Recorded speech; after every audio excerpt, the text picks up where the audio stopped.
cell phone companies that were implicated in the Garcia scandal are not happy about being dragged into the controversy. Teresa Andrada has that story. Mobile phone service providers decried their alleged involvement in the wiretapping activities of the intelligence service of the AFP. During this morning's Senate probe, former military agent Vidal Doble claimed the ISAC was able to wiretap President Arroyo's supposed conversation with former COMELEC Commissioner Virgilio Garciliano with the cooperation of some members of SMART and Globe. Globe Telecom said this is impossible since their system does not provide access for wiretapping. It is not relevant to our business. We don't need it. What we have right on just in our system is just to provide telecom services. The telecom firms insist special equipment must be used to conduct wiretapping activities, but Doble says there were no sophisticated equipment used, and the wiretapping was made possible with the help of some members of the telecom firms. Globe says an inventory of employees, including background checks, are conducted randomly, and so far, none of their employees were found to have links to the military. SMART said they will not tolerate any involvement of an employee in such activities. Yun po ay labag sa batas at labag po sa patakaran po ng kumpanya. We rotate people. So there is no familiarity in our employees because, as we said, we regularly and we rotate people. Despite denials by both telecom firms, some mobile phone subscribers remain unconvinced. Pangit, no? Bakit? Wala lang kasi parang malalaman nila yung mga personal na, di ba, mga bagay na hindi naman dapat. Private na namin yan kaya wala na silang pakialam doon. Globe urged Doble to provide the names of those allegedly involved in the wiretapping to shed light on the issue. In case Mr. Doble would mention or give some details as to the alleged participation here of Globe, then we would welcome that. And we will start from there. Earlier, the National Telecommunications Commission inspected SMART, Globe, and Sun Cellular's networks whether they are capable of doing wiretapping activities. No equipment was discovered. Teresa Andrada, ABC News. Next on Centro, no meeting in Sydney between Bush and GMA. And after 6 years, the verdict in the ERA trial.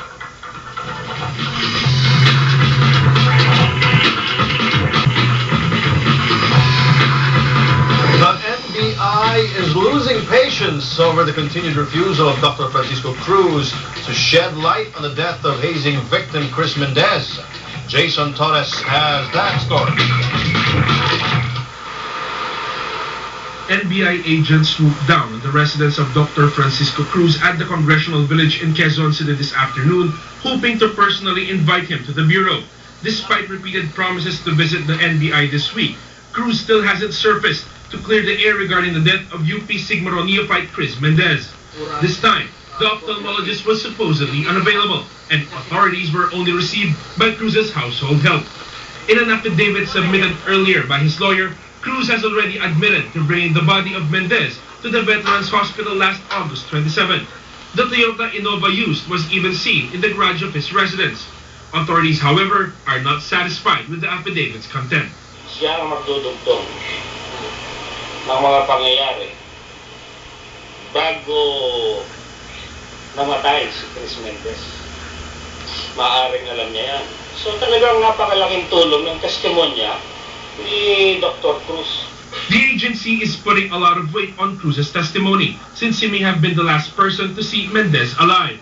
The NBI may also invite Cruz's son Nico, who is reportedly a Sigma Rho member. A good step is to include him in a watch list with the BID. In the meantime, nobody from the Sigma Rho fraternity has appeared before the NBI, and the Bureau is giving them until next week to surface. But the NBI quickly clarifies that arrest is not yet an option at this time. Jason Torres, ABC News. Security around the Sandigan Bayan and Estrada bailiwicks are heightened as the court hands down its landmark decision on the 6-year ERA plunder case on Wednesday. More from Royces Nagy. This courtroom was witness to the 6-year trial of former President Joseph Estrada on plunder charges. Come Wednesday, this will be packed with over 100 spectators as the court hands down its verdict on the plunder case.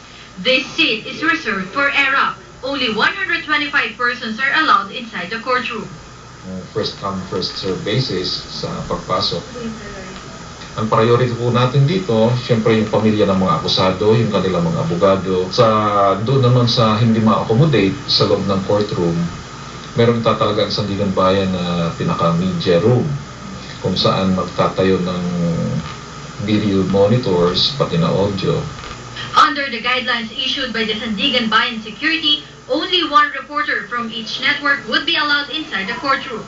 Absolutely no communication devices are allowed. Photo and video cameras are strictly prohibited within the Sandigan Bayan premises. It was not fair for the president. The president hoped that the press will be there to cover it. Sinusunod ko lang yung kautosan ng hukuman. 6,000 police and military personnel will be deployed on the day of the promulgation. The stretch of Commonwealth Avenue from St. Peter's Parish to Litex Road will be closed to motorists. Special Prosecutor Dennis Villa-Ignacio says he is confident that Estrada will be convicted based on the merits of the case. But he says the next question will be the place of detention for the former president. If found guilty, Estrada says he would rather go to the New Bilibid prisons than accept an amnesty from Malacanang. He does not want to get special treatment for him.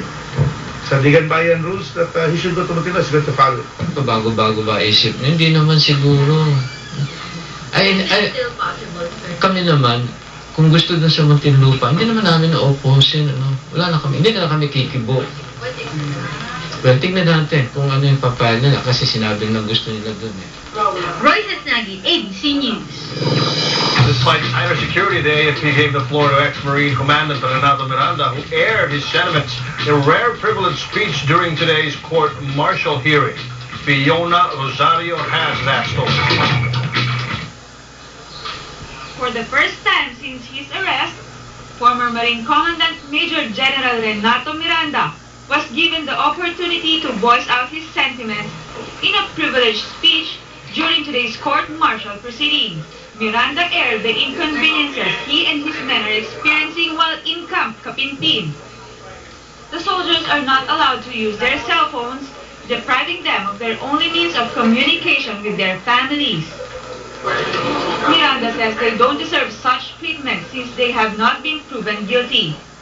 Army Major Jason Aquino also expressed dismay over the way they are treated in a written statement. He asked his fellow soldiers to fight felony and all forms of intimidation. Well, they are afraid because of these conversations about destabilization. It's the military that protects the elite in this country. The reason why the Ayalas can enjoy and the others can enjoy, it's because of the military who are fighting for them. And yet, when they are tried, they are treated as if they are criminals. And what kind of a treatment is this? Despite allowing Miranda to speak, the AFP seems to have further tightened its guard on the alleged coup plotters, as former President Estrada's promulgation nears. My God, the security is everywhere. There is only one thing that they are not holding with me. And you know what it is? This is a weird system. The law is twisted already in several directions, and it might make the people wake up. Even the media was not spared.